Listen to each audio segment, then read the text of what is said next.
It was exactly a year ago today when I uploaded my most popular video, the iPod Touch 5th generation 16GB unboxing. So I'm here today to bring you a special anniversary edition unboxing of the iPod Touch 5th generation 16GB.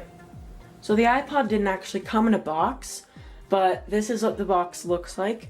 And if you want to watch my original iPod Touch 5th generation 16GB unboxing, you can click the link right here. So let's go ahead and remove this plastic wrap. So we're going to pull this tab here, and it should come right off, but yeah, okay. So there we go. Get that out of the way. So now let's talk about what would come in the box. First, you'd get a quick start guide explaining some of the buttons and the basic features. Next, you'd get an iPod Touch info booklet, just telling some information about your iPod. And finally, you'd get a set of full-size Apple stickers. Next, you would get a Lightning to USB cable. You'd also get a set of Apple EarPods, and I kind of find it strange how they don't include the EarPods with a remote and mic like these, because iPods are designed for listening to music, and for a device like that, you'd most likely want the upgraded headphones. So you can only get the EarPods with the remote and mic in this resealable container with your iPhone, or just sold separately. So with all that out of the way, let's go ahead and take a look around the iPod Touch. So I didn't get an engraving this time, so who knows, maybe I'll give this one away. On the front we have our home button. On top is a FaceTime HD camera. This is 1.3 megapixels, capable of recording 720p video at 30 frames per second. Then of course we have the 4-inch Retina display, which has a resolution of 640 by 1136, which is 326 ppi. On the top we have our sleep-wake power button. Now, unlike the new iPod Touch 16GB or existing 32 and 64GB models, this is not color matched, so it's kind of a soft touch black plastic, which is interesting. And then we have a microphone next to that. On this side there's nothing. You can see just how thin it is. It's only 0.24 inches thin. It's 2.31 inches wide and 4.86 inches tall. On this side we have our volume buttons, looks like the power button. And then on the bottom we have a headphone jack, lightning port, and our speaker. On the back we have this window for Wi-Fi and Bluetooth to work through the aluminum body.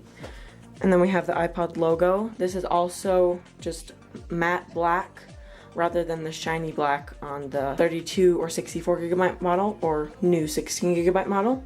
And finally on the bottom we have our information like the serial number, designed by Apple in California, assembled in China, and all that stuff. Alright, so now I'm going to go ahead and turn this on for the first time. The first time I tried to turn this on it was dead, so I've charged it and now it should work. So we're going to go ahead and wait for this to turn on. And when it's done, we'll be able to set up our iPod Touch.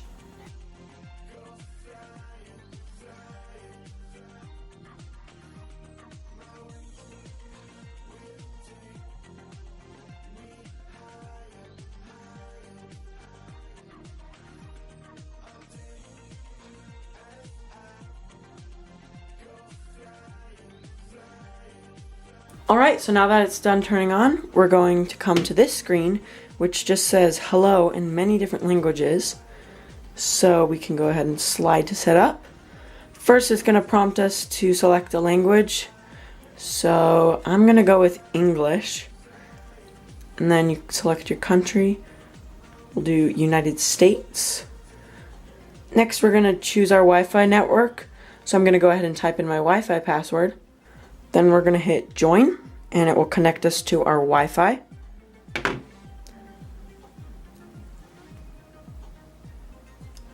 Next, it's going to say it may take a few minutes to set up your iPod Touch, but it didn't, so it only took a few seconds. Next, it's going to ask about location services. Location services allows maps and other apps to gather and use data indicating your approximate location.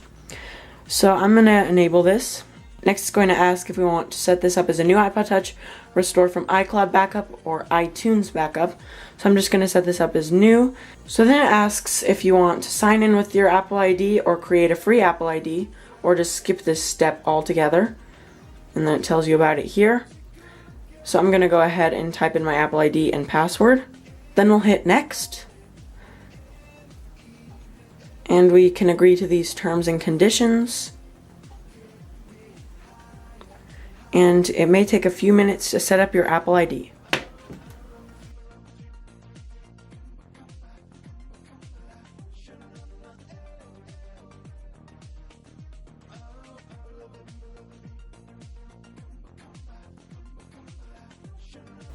Then it will ask if we want to use iCloud or not use iCloud.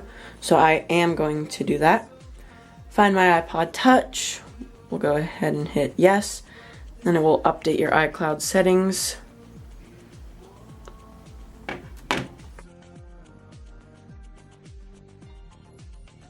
And now it's going to prompt us to create a passcode. So I'm just going to choose one. Re-enter your passcode, and we are good.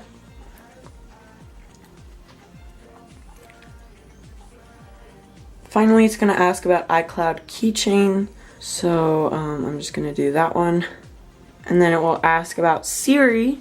Of course, we want to use Siri. And then diagnostics. Automatically send or don't send. Whatever. And then welcome to iPod. So let's get started. So here's what it looks like. Since this is the old iPod Touch 16GB, it only comes with iOS 7.1.2. So I'm going to have to update to iOS 8.3, and I'll probably update to the beta version of iOS 9 so you guys can see what that looks like. So that's pretty much it. I will make sure to have a lot more coverage on the iPod Touch 16GB. I'll probably do another full review, so stay tuned for that. I decided if this video gets 100 likes, I will give away this iPod. So make sure to leave a like, subscribe, and comment down below if you have any questions. Thanks for watching.